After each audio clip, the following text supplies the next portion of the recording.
how to add your smartwatch in Google Fit.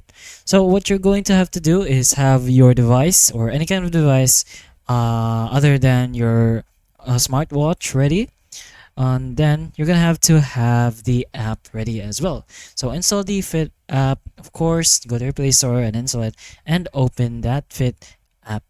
Then you're gonna have to log into an account that you want to connect your watch to. And once you've done that, you're gonna have to go ahead to your specific watch and also download the same app. So go to the Play Store for that smartwatch, download Fit, and then you're gonna log in the same account that you want to get connected to your Android device.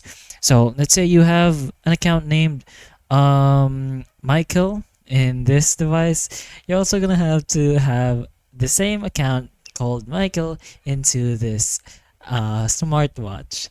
That once you're done with that, you should have both devices completely linked since it has the same account for Fit. So you can check this out directly in your profile. There's a setting over here in the top right, and just go ahead for the settings for other devices. Then you'll be able to see the devices that's connected to that specific account. So there should be a phone here, which is that phone, and pretty much the watch if you have it installed and signed in that watch. But hopefully this video can help you, and if it can, please like and subscribe for more videos like this, and that's all.